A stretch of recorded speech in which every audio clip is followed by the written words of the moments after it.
Hello, good morning student. Shri Agrasen कन्या महाविद्यालय की ऑनलाइन क्लासेस में मैं आपका हार्दिक स्वागत करता हूं।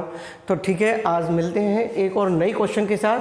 ठीक है, तो ये भी एक एग्जाम्पल है और बहुत ही अच्छा क्वेश्चन है। देखते हैं कि दीर्घवृत्त के नाभिलंब के एक छोर पर अविलंब यदि लघु अक्ष के एक सिरे से गुजरती है। अविलंब गुजरती है, क्या गुजरती है? अविलंब गुजरती है। कहाँ से गुजरती है? लघु अक्ष के एक सिरे से गुजरती है। तो सिद्ध कीजिए कि e⁴ प्लस e² - 1 = 0 तथा दीर्घ और लघु अक्षों का अनुपात भी ज्ञात कीजिए। तो सबसे पहले इसमें क्वेश्चन है, इसमें सबसे पहली बात तो ये है कि हमें दीर्घवृत्त का समीकरण लेना होगा। ठीक है, तो ये है कि देखो दीर्घवृत्त का समीकरण तो x² upon a² y² upon b² = कितना हो जाएगा बेटा? 1 के इक्वल हो गया।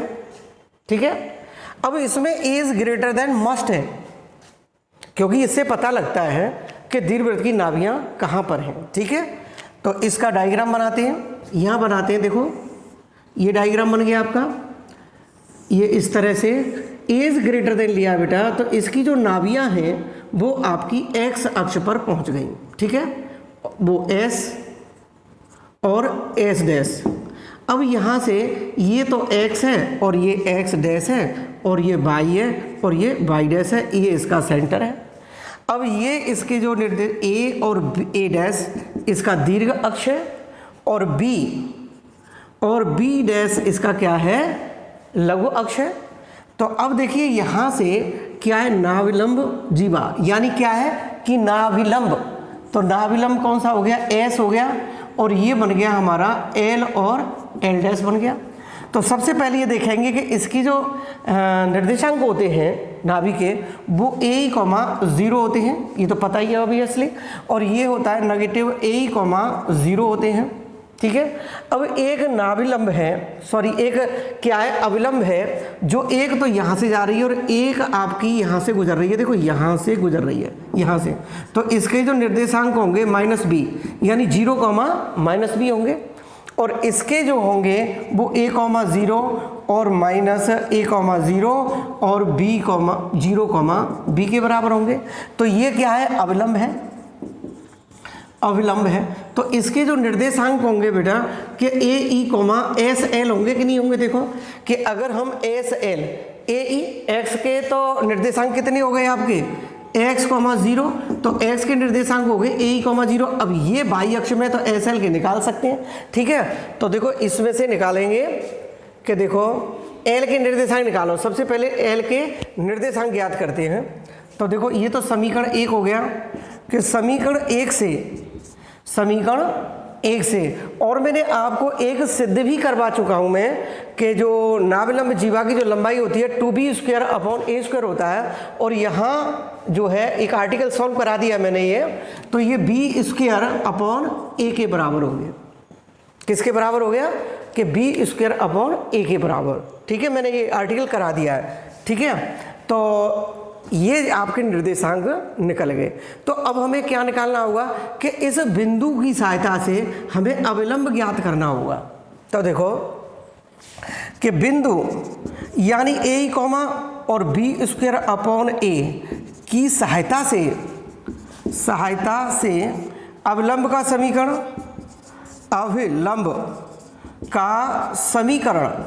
तो अविलंब का समीकरण होगा बेटा x - x1 upon x1 upon a² बराबर y - y1 upon y1 upon b² के बराबर हो गया।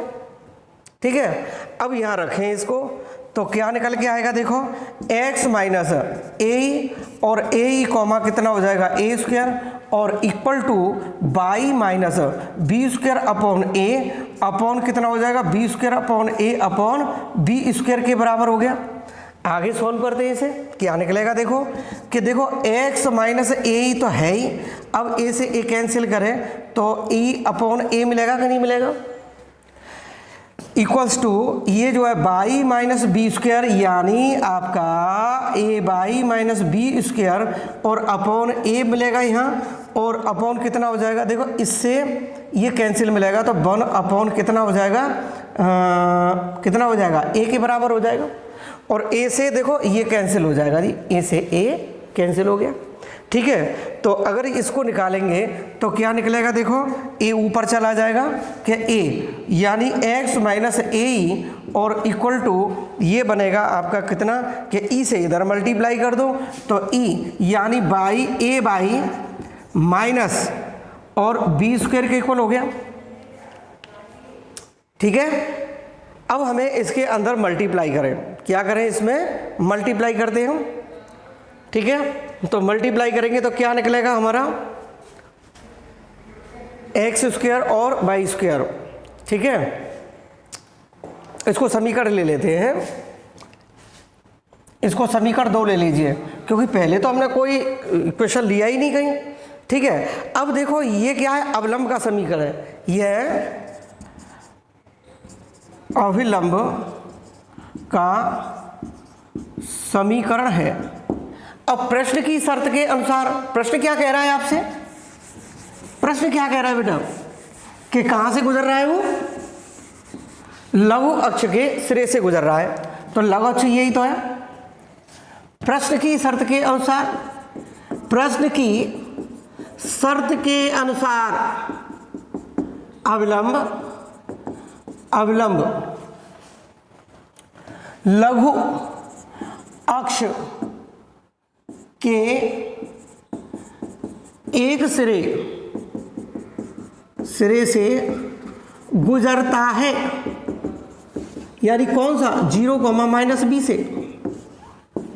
तो जब बिंदु 0, -b पर अविलंब का समीकरण, अविलंब का समीकरण, तो अविलंब का समीकरण जो होगा बेटा,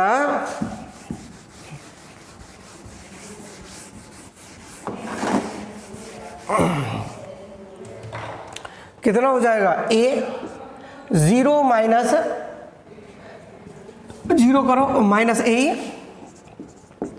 a और इक्वल टू a यानी a, ये कितना हो जाएगा, माइनस का b और माइनस का b स्क्वायर, ठीक है, b स्क्वायर के इक्वल हो गया। अब देखो इसमें a स्क्वायर e, तो ये कितना हो जाएगा e माइनस का ए बी और माइनस बी स्क्वायर, तो A square E equal to minus A B E और बी स्क्वायर कितना हो जाएगा, ई के बराबर हो गया, ठीक है। अब इसको इधर ले आओ, तो इधर लाएंगे तो कितना आ जाएगा, माइनस का ए स्क्वायर ई और प्लस बी स्क्वायर ई और माइनस का के A B E equal to 0 के बराबर है। देखो ये प्लस का हो गया, ये भी प्लस का हो जाएगा बेटा, प्लस का हो गया। अब हम क्या करेंगे इसमें कि देखो एक प्रॉपर्टीज होती है, हमने क्या लिया था कि a is greater than b है, तो b square equal to a square और 1 माइनस ई स्क्वायर क्या होता है ना,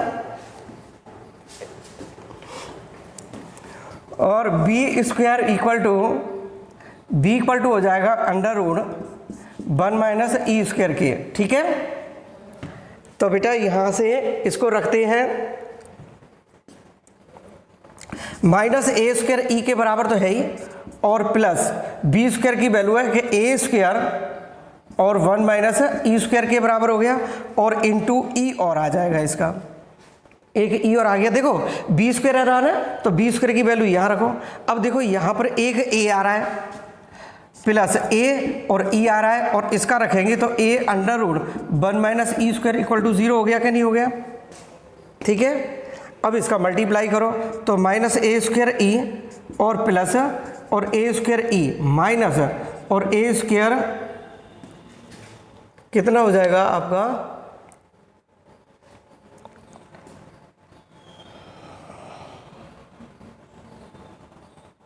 ई क्यू के हो जाएगा, है ए स्क्वायर ई क्यू और प्लस ये कितना हो जाएगा, ए स्क्वायर ई के बराबर और under root 1 minus E square equal to 0।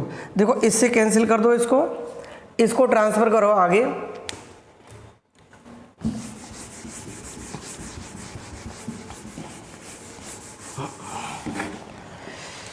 तो इसको ट्रांसफर करेंगे तो क्या मिलेगा आपको, A square E under root 1 minus E square और equal to A square E cube, और इससे स्क्वायर हो जाएगा और ए स्क्वायर से ए स्क्वायर कैंसिल हो गया। तो कुल मिला के बात ये आई कि ई स्क्वायर बराबर under root 1 minus E square हो जाएगा। अब दोनों ओर वर्ग करो, दोनों ओर वर्ग करने पर वर्ग करेंगे तो E power 4 1 minus E square होगा। इसको ट्रांसफर करें तो E power 4 plus E square minus 1 equal to 0। ये भी एक सिद्ध करवाया था। अब हमें क्या निकालने पड़ेंगे कि लघु अक्ष और दीर्घ अक्ष निकालेंगे, तो इसलिए इसकी ई की वैल्यू भी आपको फाइंड आउट करनी होगी। ठीक है, तो इसकी भी वैल्यू निकालते हैं।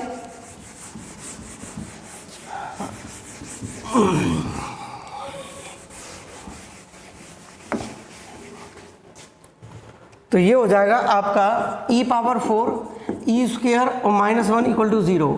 देखो माना इसको ऐसे ब्रेक कर सकते हैं, ई स्क्वायर का होल स्क्वायर और प्लस ई स्क्वायर और माइनस 1 इक्वल टू 0 कर सकते हैं, नहीं कर सकते हैं क्या? देखो माना कि ई स्क्वायर बराबर एक्स है, X square plus X minus 1 equal to 0। मूल निकालो इसके, minus B plus minus under root B square minus 4ac upon 2a के बराबर है। तो a की वैल्यू कितनी हो गई 1, b की वैल्यू 1 और c की वैल्यू माइनस 1 है। तो x की वैल्यू कितनी हो गई बेटा -1 प्लस माइनस 1 का square minus 4a into minus 1 upon 2 into 1 के बराबर है। x equal to -1 plus under root 1 plus 4 हो गया और अपॉन 2 के बराबर है। तो x equal to -1 plus minus under root 5 upon 2 के इक्वल हो गया। तो ये वैल्यू किसके इक्वल हो गई कि ई स्क्वायर, भाई x की वैल्यू क्या है ई स्क्वायर की वैल्यू। तो ई स्क्वायर की जो वैल्यू आएगी हमारी वो -1 plus minus under root 5 upon 2 के इक्वल आएगी। ठीक है, ये वैल्यूज आएंगी। अब हमें क्या निकालना होगा इसमें, देखते हैं इसमें कि द्वितीय शर्त के अनुसार प्रश्न की द्वितीय शर्त के अनुसार, द्वितीय शर्त क्या बेटा कि लघु अक्ष और दीर्घ अक्ष और लघु अक्ष का अनुपात, दीर्घ अक्ष तथा लघु अक्ष का अनुपात, तो अनुपात निकाले तो 2a अपॉन 2b हो गया, 2 से 2 कैंसिल करो तो कितना हो जाएगा a अपॉन b के बराबर है। तो a is greater than b से b square equal to a square 1 minus E square के बराबर होता है कि नहीं होता है? ठीक है, अब देखो b की वैल्यू कितनी हो गई बेटा a under root 1 minus E square के बराबर हो गई कि नहीं हो गई? देखो हुई कि नहीं हुई? अब हमें देखना होगा, यहाँ रखें तो equal to a upon a 1 minus E square के बराबर हो गया, इसको छोड़ दीजिए। अब a की वैल्यू निकालें, ई स्क्वायर की वैल्यू निकालेंगे तो कितना निकल के आएगा बेटा? ई स्क्वायर की वैल्यू निकालेंगे तो कितना आ जाएगा? ई स्क्वायर a से कैंसिल हो तो 1 अपॉन, तो 1 माइनस, तो इसमें दो रूट होंगे बेटा कि माइनस का 1 प्लस अंडर रूट 5 अपॉन 2 या कि अंडर रूट 5 माइनस 1 अपॉन 2। एक तो ये निकल के आ सकता है, दूसरा है -1 प्लस अंडर -5 अपॉन 2 या माइनस के अंडर रूट 5 माइनस 1 अपॉन 2। ये अप्लाई कर लीजिए इसका, ठीक है, ई स्क्वायर की। तो इसको करेंगे तो अंडर रूट 5 माइनस 1 अपॉन 2 के बराबर हो गया क्योंकि ई स्क्वायर की वैल्यू है। अब यहाँ रखें इसमें तो कितना आ जाएगा ये 1 अपॉन अंडर रूट, ये 2 माइनस अंडर रूट 5 प्लस 1 आ रहा है,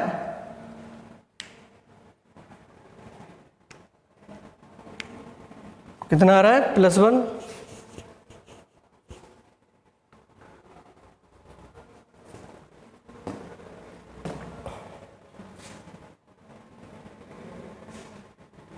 और अपॉन कितना हो गया 2। तो इसको आप देखेंगे